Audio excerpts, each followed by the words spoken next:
And tonight, cases in Italy continue to soar, but in hard-hit China, for now, the worst of it seems to be over. So what can health experts in the U.S. learn from these two nations as this nation gets more sick? James Longman files this report.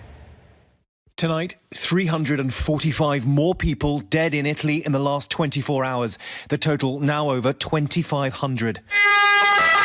The health system buckling under the onslaught. Patients contained, although the virus is not. Families on lockdown. The dead are buried without them. Tonight, one glimmer of hope. Cases in Italy's original red zone down slightly.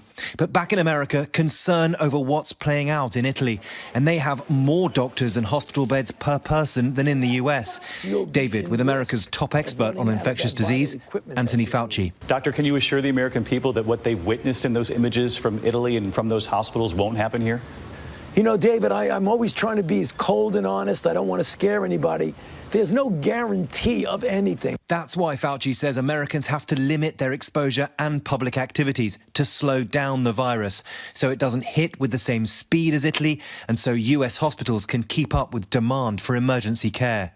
Dr. Fauci and other health experts are now studying the timing scene in Italy and in China to help forecast how long it could take hold in the US. And James joins us now live in London with more. James, while Italy continues to struggle, China appears to be getting things under control. Why do experts think that that is?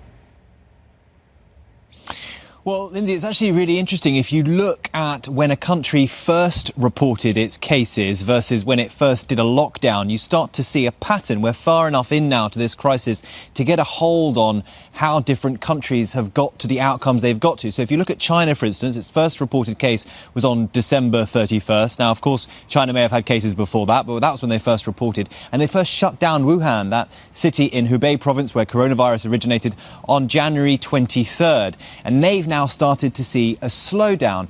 Compare that with Italy. They first reported a case, on January 31st, and they first did those lockdowns on February 21st. So a similar time period, except they only did a partial lockdown in the north of Italy. It was where I was for some time. We were back and forth to that part of northern Italy. They didn't shut down a wider area. That only came March 8th. There was a much larger lag, and that may be part of the reason why we're now seeing a much bigger issue in Italy than we have in China. Just to give you an idea, Italy now has reported to date 2,500 deaths versus China's 3,200 or so deaths. Now, obviously, Italy is a far, far smaller country than China, so its outcome is much, much worse. And we're now hearing, actually, if at this current rate of deaths in Italy, that Italy actually could surpass China in absolute fatalities. That is an extraordinary outcome. So there are a lot of lessons here to be learnt for the United States as it seeks to battle coronavirus. And a really important thing for America to understand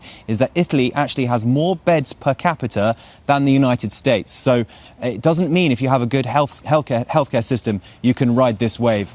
There's a lot to worry about, I think, for the United States and the rest of Europe in battling coronavirus. Right. A lot to learn, and fascinating to know that Italy has more beds per capita. James Longman, thank you so much for that report. Hi, everyone. George Stephanopoulos here. Thanks for checking out the ABC News YouTube channel. If you'd like to get more videos, show highlights, and watch live event coverage, click on the right over here to subscribe to our channel. And don't forget to download the ABC News app for breaking news alerts. Thanks for watching.